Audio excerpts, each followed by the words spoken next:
भागवत में समय समय पर हर बात सिखाती है, इसलिए हमें भागवत की कथा को श्रवण करना चाहिए और जीवन में अपमान से तो भैया कोसों दूर रहना चाहिए। और देखो साहब,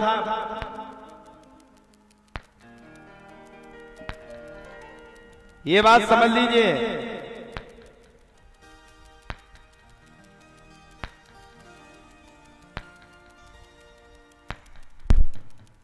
ये बात सीधी सीधी आप समझ लीजिए, सीधे सारांश से समझ लीजिए। अपमान अगर व्यक्ति को जीवन में रहा तो वो अपने जीवन में सफल ही नहीं हो सकता है। और देखो सीधी सीधी तो बात यहाँ है, सीधी सीधी बात यहाँ है कि जब भगवान ने राजा इंद्र को नहीं बख्शा, जब अपमान के दौर पर भगवान ने राजा इंद्र तक को पकड़ करके सजा दे डाली, तो हम आप तो किसी खेत की मूली नहीं। इसलिए अपमान से दूर रहो, ये आज की कथा का सार और सूत्र है। अब भगवान ने राजा इंद्र की पूजा क्यों नहीं करवाई, गोवर्धन की को करवाई। कहते ना रामचरितमानस में व्याख्या है, निरे मैले मन जन सो मोहि पावा, मोहि कपट छल क्षेत्र न भावा। इसलिए क्या होना चाहिए, बोले निर्मल मन जन सो मोहि पावा और मोहि कपट छल छिद्र न भावा। भगवान कहते हैं कि हमें पहले सबसे निर्मल मन में रहना चाहिए। और देखो साहब, कभी नेता खराब नहीं होता है, जितने नेता रहते हैं आसपास के, नेता खराब नहीं रहता है। नेता को खराब करने वाला बिचौली होता है, नेता का पीए। अभी अपन किसी को फोन लगाओ, एसपी को लगाओ, कलेक्टर को लगाओ, किसी को भी फोन लगाओ, तो उससे पहले उसका पीए होगा। पीए से जब बात हो पाएगी तब जाकर के नेता से मिल पाएंगे। इसलिए भैया भगवान खराब नहीं है, उनका मंत्रालय गड़बड़ हो जाता है। अब भगवान के मंत्रालय में सबको अपने अपने काम बटे हैं। राजा इंद्र को जल संसाधन का काम दिया गया है, तुम जल को बरसाओ, जल की बरसात करो, निरंतर करो। अब राजा इंद्र को जल की बरसात करते करते सबसे भैया पैसा लेने लगे। पैसा मतलब हफ्ता लेने लगे। हफ्ता का मतलब क्या है? हफ्ता का सीधा सीधा मतलब ये है कि लोगों से वार्षिक कर लेने लगे।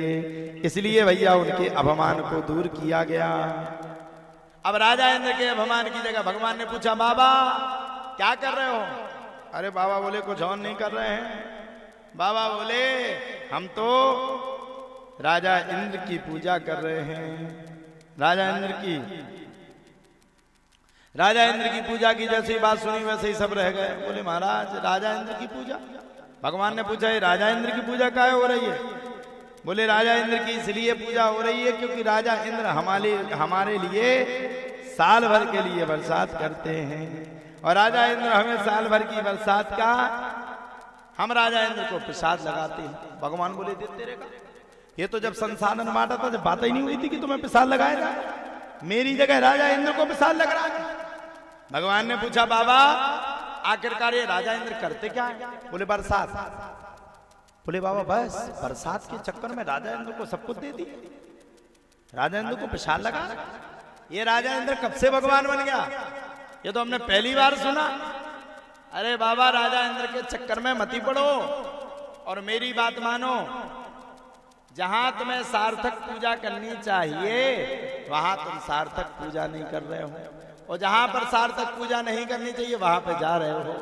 इसलिए बाबा मेरी तो एक बात मानो, ये राजा इंद्र ना तो बरसात करते हैं ना ये राजा इंद्र कुछ भी करते हैं। इसलिए बाबा बस मैं यही कहना चाहता हूं कि सब कुछ छोड़ करके सीधे गोवर्धन की शरण में चलो।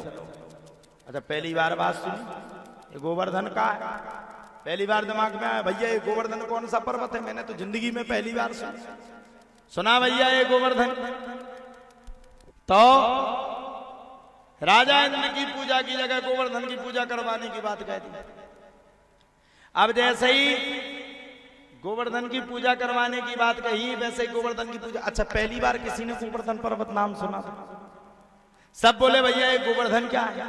ओ मैया पंचायत मत करो, पीछे बनाने टीवी के पास पंचायत मत करो, कथा भी सुन लो। अकेली शंकर जी बनाने से कल्याण नहीं है, भगवान की कथा तो सुनो। सबने पहली बार सुना।